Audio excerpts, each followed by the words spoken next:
تفسیر روح المعانی میں ہے کہ الصلاۃ والسلام علیک یا رسول اللہ یا الصلاۃ والسلام علی رسول اللہ صیغہ غیبوبت کے ساتھ لا یجزئ اتفاقا، ائمہ اربعہ کا اتفاق ہے کہ اس سے درود نہیں ادا ہوگا۔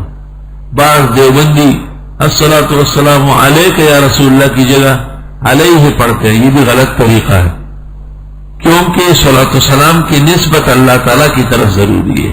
اللہم صل وسلم یا رب صل وسلم صلی اللہ علیہ، بغیر نسبت صلاۃ والسلام الی اللہ کے آلوسی بغدادی مفسر اہل سنت لکھتے ہیں جائز نہیں۔ بعض مبتدئین کہتے ہیں کہ نماز میں سلام موجود ہے، السلام علیکم ایھا النبی ورحمۃ اللہ وبرکاتہ، تو مبتدئین یہ پڑھتے ہیں اذان سے پہلے، میلاد میں یہ نماز والا پڑھتے ہیں۔ کون سا پڑھتے ہیں؟ اپنا بنایا نا، تو بدعت کا سینگ ہوتا ہے یا پیچھے گم ہوتی ہے؟ بعض دیوبندی جلدی گھبرا جاتے ہیں، اور یہ نماز میں مل گیا، کیا مل گیا؟ جو نماز میں ملا ہے وہ ان پر حرام ہے کہ پڑھ لیں۔ تو فبدل الذین ظلموا قولا غیر الذی قیل لهم، وہ ظالموں نے وہ الفاظ بھی چھوڑ کے اس کی جگہ بھی اور پڑھ رہے ہیں۔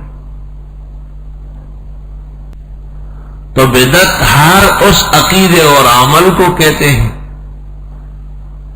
جس کی وجہ خیر القرون میں موجود ہو، عہد رسول میں، عہد صحابہ میں، عہد تابعین و اتباع میں۔ یہ وہ زمانے ہیں جن میں خیر غالب رہی اور کوئی اسلام کے خلاف عقیدہ اور نظریہ ایجاد نہیں ہوا، اگرچہ فرق پیدا ہو چکے ہیں۔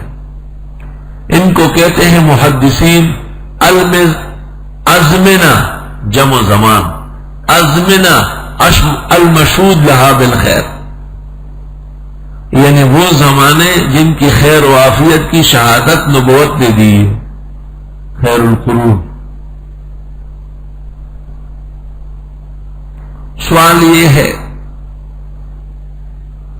کہ پیغمبر اسلام سے پہلے ایک پیغمبر بالاتفاق زندہ آسمان میں موجود ہے اور وہ عیسیٰ علیہ السلام ہے، اور ایک اور بھی زندہ گئے ہیں علی الاختلاف، ادریس علیہ السلام، اور ایک پیغمبر جمہور کے نزدیک جو من قبیل الاولیاء ہے، دنیا میں موجود ہے، خضر، اور ایک بنا پر اختلاف بلکہ اکثر کے ہاں انکار کے ساتھ زمین پہ موجود ہے، الیاس۔ اور ان چار کے علاوہ 5 کم 1,24,000 آدم سے حضرت موسیٰ اور حضرت ہارون تک و داؤد و سلیمان تک انبیاء گزر چکے ہیں۔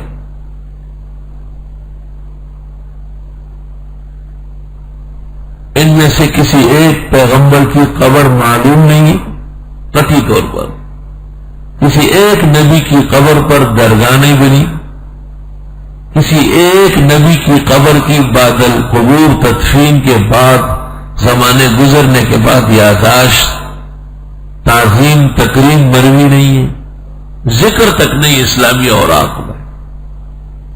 تو کسی بزرگ کی یاد میں اس کی درگاہ بنانا، قبر پختہ کرنا، چھت ڈالنا اور وہاں آمد و رفت رکھنا اور اسے ثواب سمجھنا یہ بدعت ہے۔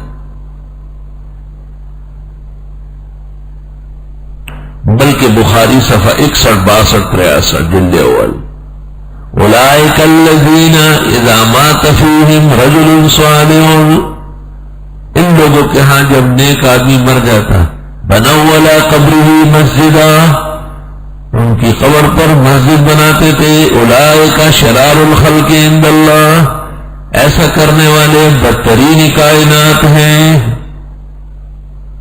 ثواب کہاں ملے گا؟ پیغمبر تو کہتے ہیں شرار الخلق، بدترین شرارتی، بدترین کائنات قبر پرست، بدترین کائنات درگاہ بنانے والے، بدترین کائنات درگاہوں کو دین سمجھنے والے، بدترین کائنات درگاہوں پر مرادیں ماننے والے، چادریں چڑھانے والے، پھول رکھنے والے، بدترین کائنات شرار الخلق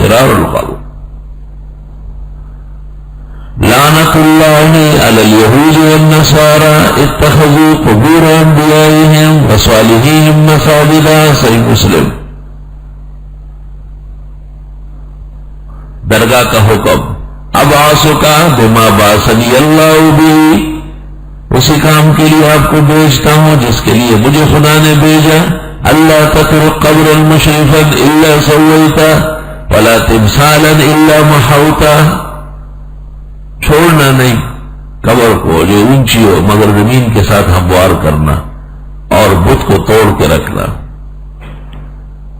ترمذی شریف جلد اول کتاب الجنائز باب تسویۃ القبور۔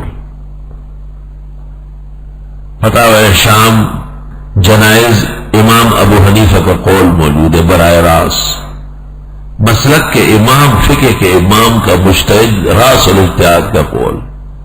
وہ فرماتے تھے اسلامی حکومت کا فریضہ ہے درگاہوں کو مسمار کر دے،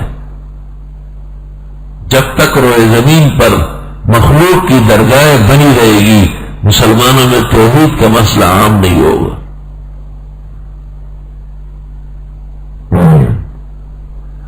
ہر وہ عقیدہ اور عمل جس کی وجہ خیر القرون میں موجود ہو اور وہ عبادت سمجھ کر نہیں کی گئی وہ بدعت ہے۔